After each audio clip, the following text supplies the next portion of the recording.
मंदिर बना देते तो क्या इस देश का विकास हो सकता था? मंदिर और मस्जिद के भुलावे में रह गए, ये देश 15वीं सदी के अंदर पहुंच जाएगा।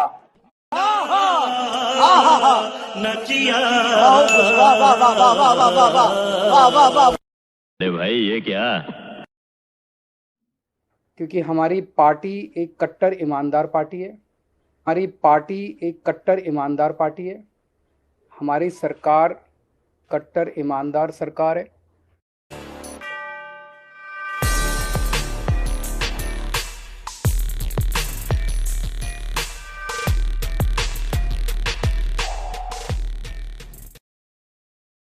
मैं मानता हूं लोकसभा चुनाव का नगाड़ा बजने दीजिए।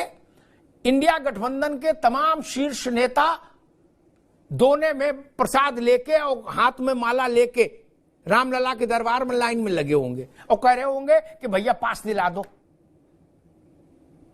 रामलला के दर्शन के बिना चुनाव में मोक्ष नहीं मिलेगा, लिख लो।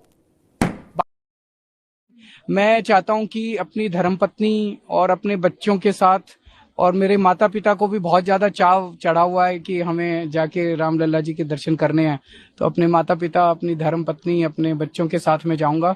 बाद में चले जाएंगे जब भी एक बार ये भी हो जाए 22 तारीख में। इन कागज के फूलों को देखकर याद आया, हकीकत छुप नहीं सकती बनावट के असूलों से, कि खुशबू आ नहीं सकती कभी कागज के फूलों से। ठहरो।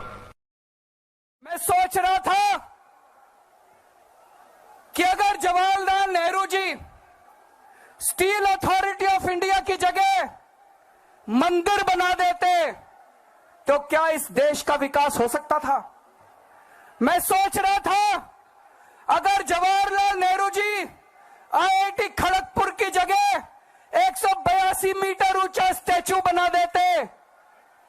दोस्तों, मैं भी आईआईटी खड़गपुर से पढ़ा हुआ हूं, मुझे नहीं लगता मैं भी पढ़ पाता आईआईटी खड़गपुर के अंदर। मैं सोच रहा था अगर जवाहरलाल नेहरू जी बीएचईएल की जगह एक मंदिर बना देते, क्या इस देश की प्रगति हो सकती थी?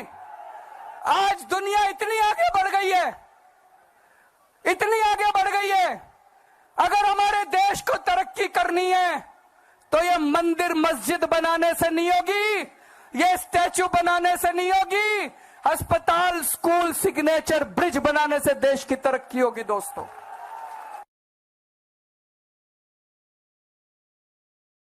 चूंकि आज 87वीं ट्रेन जा रही है और अभी तक 82,000 से ज्यादा बुजुर्ग इन ट्रेन में अलग अलग जगह तीर्थ यात्रा, द्वारकाधीश है, रामेश्वरम है, पुरी जी है, शिरडी बाबा है, हरिद्वार, ऋषिकेश है, हम जगह जगह भेजते हैं। अयोध्या जी है, वहां पे तीर्थ यात्रा करने के लिए उनको भेजते हैं।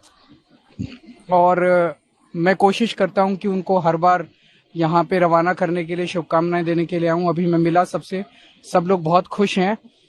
अगर हमारे देश को तरक्की करनी है तो ये मंदिर मस्जिद बनाने से नहीं होगी, ये स्टैच्यू बनाने से नहीं होगी। रामलला जी के दर्शन करने हैं तो अपने माता पिता, अपनी धर्मपत्नी, अपने बच्चों के साथ में जाऊंगा। मैंने नानी से पूछा, नानी अब तो आप बड़े खुश हो गए, अब तो आपके भगवान राम का मंदिर बनेगा। कहती है, ना बेटा, मेरा राम किसी की मस्जिद तोड़ के ऐसे मंदिर में नहीं बस सकता। कभी कभी आंखों से देखा हुआ भी सत्य नहीं होता। राजपथ का प्रमाद साधारण मानव को हो सकता है।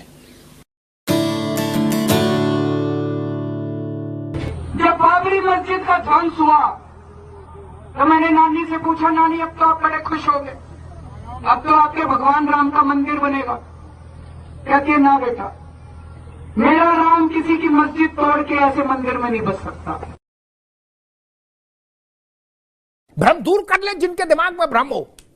और अयोध्या के बारे में जो लोग अब तक अंट शंट अभद्र भाषा बोलते रहे, मैं उनको भी विनम्रता पूर्वक कहूंगा, भाषा सुधार लीजिए, नहीं तो ये देश सुधार देगा। अब ये भाषा नहीं चलेगी।